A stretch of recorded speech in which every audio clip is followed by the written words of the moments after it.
বনগাইনং 7 নম্বর word BNP কর্তৃক আয়োজিত আজকে এই দোয়া ও ইফতার মাহফিলের সম্মানিত সভাপতি, উপস্থিত বনগাইনং ও শাহবাগ থানা বিএনপি বিভিন্ন পর্যায়ের নেতৃবৃন্দ, উপস্থিত এলাকাবাসী, আসসালামু আলাইকুম। রমজান মাস সিয়াম সাধনার মাস, ইবাদত বন্দেগীর মাস, ধৈর্যের মাস। আমরা 29 দিন কিংবা 30 দিন রমজান শেষে আমাদের পবিত্র ঈদ সবচেয়ে বড় এবং এই মাসে পবিত্র গ্রন্থ কোরআন নাজিল হয়েছে। অতএব আসুন, আজকে আমরা এখানে একটি ওয়ার্ডের থেকে ইফতার আয়োজন করা হয়েছে, কিন্তু আমি দেখছি ইউনিয়নে বিএনপি যারা নেতৃবৃন্দ তারা বেশিরভাগই আজকে এখানে উপস্থিত আছেন। আমরা বিগত কয়েক মাস বিভিন্ন এলাকায় অনেক ওয়াজ মাহফিলে গিয়েছি, বেশ কিছু স্কুলে বার্ষিক ক্রীড়া প্রতিযোগিতায় গিয়েছি। কিছু কিছু এলাকা আছে যেখানে উল্লেখযোগ্য সংখ্যক হিন্দু সম্প্রদায় বাস করে, তাদের কিছু ধর্মীয় অনুষ্ঠান যেমন শিমুলিয়া, পাথালিয়া, ইয়ারপুর, আশুলিয়া, বিলিয়া, এইসব জায়গায় আমরা গিয়েছি। জনগণের সঙ্গে যোগাযোগটা রাখতে হবে আমাদের এই কারণে, কারণ এই সরকার নির্বাচনের মাধ্যমে একটি দলকে ক্ষমতায় বসিয়ে তারপরে তারা বিদায় নেবেন।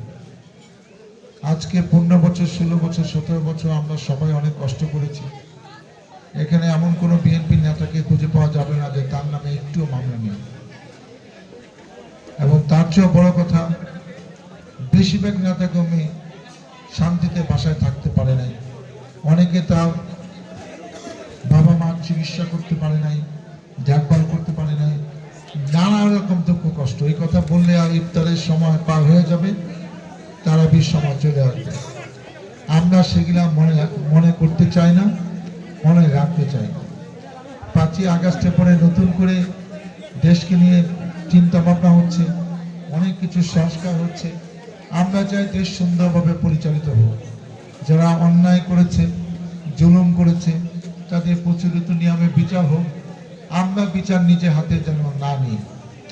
এবং একটা বাস্তবতা হলো যে আমাদের প্রিয় নেতা তারেক রহমান, দলের ভারপ্রাপ্ত চেয়ারম্যান, বারবার বলে যাচ্ছেন যে বিএনপির নেতা কর্মীকে ধৈর্য ধরতে হবে। কি পেলাম কি পেলেন না এই হিসাব হবে দল ক্ষমতা আসার পরে। এখন থেকে এই হিসাব করার দরকার নেই।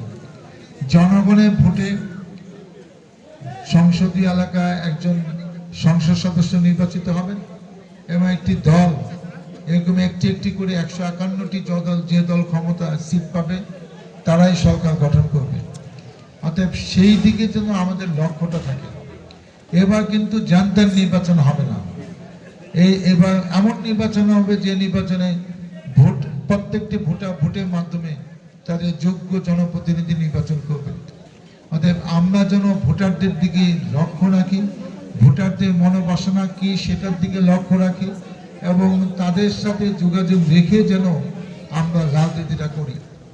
কারণ যারা যেরকম বাড়াবাড়ি করেছে 5ই আগস্টে কিন্তু তাদের সেরকম অবস্থা হয়েছে। এটা আমাদের জন্য শিক্ষণীয়, যেন আমরাও সেটা লক্ষ্য রাখি যে বাড়াবাড়ি করলে আমাদেরও অবস্থা কিন্তু ভবিষ্যতে এরকম হতে পারে। আজকে এখানে দলের বাইরে অনেক বিএনপি সমর্থক, অনেক বিশিষ্ট ব্যক্তি এখানে উপস্থিত হয়েছেন। তাদেরকে আমি কৃতজ্ঞতা প্রকাশ করছি যে অনেকদিন পর আপনাদের এলাকায় এখানে একটি সুন্দর অনুষ্ঠানে অনেক ব্যক্তির সাথে, এই কোটাপাড়ায়, কুন্ডায় অনেক বিশিষ্ট ব্যক্তির সাথে যোগাযোগ হলো। ইফতারে আমরা সবাই শরীক হয়েছি। আমি বিশেষভাবে বলবো যে এখনই দোয়া হবে যে আমাদের প্রিয় নেত্রী, বারবার নির্বাচিত প্রধানমন্ত্রী, তিনি কিছুটা অসুস্থ। আপনারা জানেন যে তার চিকিৎসা করতে দেওয়া হয়নি, তাকে মিথ্যা মামলা অভিযুক্ত করে 2 বছর তাকে জেলে আটকে রেখেছিল। তারপরও আরও বেশ কিছুদিন উনি বাসায় গৃহবন্দী ছিলেন। এখন উনি ইংল্যান্ডে চিকিৎসা নিচ্ছেন। আমরা আশা করছি ঈদের পরে একটি যৌক্তিক সময়ে উনি দেশে ফিরে আসবেন, দলকে নেতৃত্ব দেবেন এবং তার নেতৃত্বে বিএনপি ইনশাল্লাহ আগামী নির্বাচনে আপনাদের ভোটে ইনশাল্লাহ বিজয়ী হয়ে ক্ষমতা অধিষ্ঠ হয়ে দেশ পরিচালনা করবে। অতএব আমরা আমাদের নিজেদের জন্য দোয়া করব, যারা এই দুনিয়া থেকে হারিয়ে গেছে, আমাদের শুভাকাঙ্ক্ষী আত্মীয় স্বজনরা তাদের জন্য, এবং আমাদের যে নেতাকর্মী যারা আন্দোলন সংগ্রামে সক্রিয় ছিল এই মুহূর্তে এখানে উপস্থিত না, এই দুনিয়া থেকে চলে গেছে, তাদের জন্য দোয়া করব। আমাদের প্রিয় নেত্রী খালেদা জিয়া, আমাদের প্রিয় নেতা তারেক রহমান, আজকে সবার জন্য আমরা এখানে দোয়া করে মহান আল্লাহ তাআলার কাছে আমরা এই প্রার্থনা করব, আমরা সবাই মিলে যেন এই একটি সুন্দর বাংলাদেশ গড়তে পারি, সুন্দর সাভার, সুন্দর আশুলিয়া, সুন্দর বনগাঁইন, সুন্দর কন্যা যেন আমরা সবাই মিলে ঘুরতে পারি, এই প্রত্যাশা ব্যক্ত করে আর বক্তব্য শেষ করছি। আল্লাহ হাফেজ। বাংলাদেশ জিন্দাবাদ।